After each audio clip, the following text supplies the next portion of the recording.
Bistado ang bagong e-wallet for sale modus na talamak sa social media. 7 ang arestado sa pagbebenta ng mga verified e-wallet accounts na ginagamit umano ng mga scammer. Nasa frontline balitang yan si Marlene Alcaide.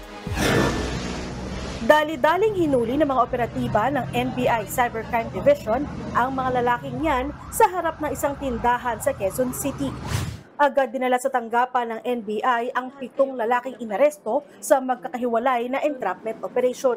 Kaugnayan sa isang bagong modus na tinatawag na e-wallet for sale o for rent, kung saan ibinebenta o ipinarerenta ang mga verified electronic o e-wallet accounts at pati na rin mga bank account.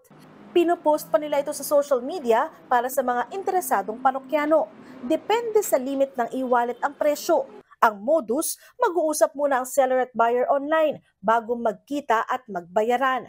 Ayon sa middleman ng e-wallet for sale modus na parehong nagbebenta at bumibili ng accounts, kailangan anilang makipagkita ang customer o seller para makuha ang mga personal na impormasyon. Well, kung meron na pong face scan yun, kaya kailangan po nila talaga mismo yung owner. Paliwaan po, pagkatapos ng face scan, bayad po agad. Ayon sa NBI, ang ibinebentang e-wallet accounts ay madalas nagagamit ng scammers at cybercriminals sa mga illegal nilang gawain. Sa pamamagitan daw kasi nito, nalilito at nahihirapan ang mga otoridad na i-trace o i-track ang mga totoong salarin. Kung ako may-ari ng account, ibibenta ko sa iyo. Tapos ikaw, ito yung gagamitin mo for your online activity, whether it be legal or illegal as the case may be. No? So kung ikaw investigator, sa point of view ng investigator,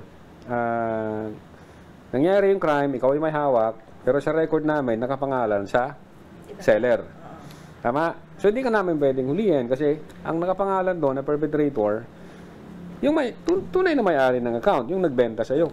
Puno naman lang pagsisisi ang mga nahuli sa e-wallet for sale modus. Depensa nila. Sa halagang po, 1,300 po. Yung 500k limit. Yun po. Hindi ko naman po alam na bawal po yung ganyan. Ang alam ko, yung pag yung bibili yung bawal. Pati pala nagbebenta po pala. Nakita ko po sa online. Ano nakalagay sa online? Na naghanap sila ng sakto po, wala kaming parehas na budget. Ako gusto kong makakain. Kasi nag-aaway po kasi kami ng asawa ko. Sobrang laking pagsisisi. Sa maliit na pera, makukulong pa ako ng makukulong pa kami. Umaasa raw ang NBI na ipapasa na ng Senado ang Senate Bill 2039 o ang panukalang batas na nagpaparusa sa mga gumagamit ng mga e-wallet at bank accounts para makapanloko. Lalot nitong 2023, halos 200% umano ang itinaas ng mga kaso ng cybercrime sa bansa. As of the moment kasi wala pa tayong specific law, so medyo rampant itong nangyayari ngayon na bagong modus nila. Maharap sa reklamong paglabag sa Access Devices Regulation Act of 1998 at Cybercrime Prevention Act of 2012 ang 7 nahuli.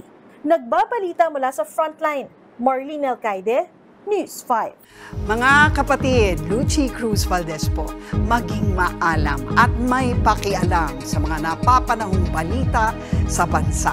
Tumutok at mag-subscribe sa News 5 social media pages.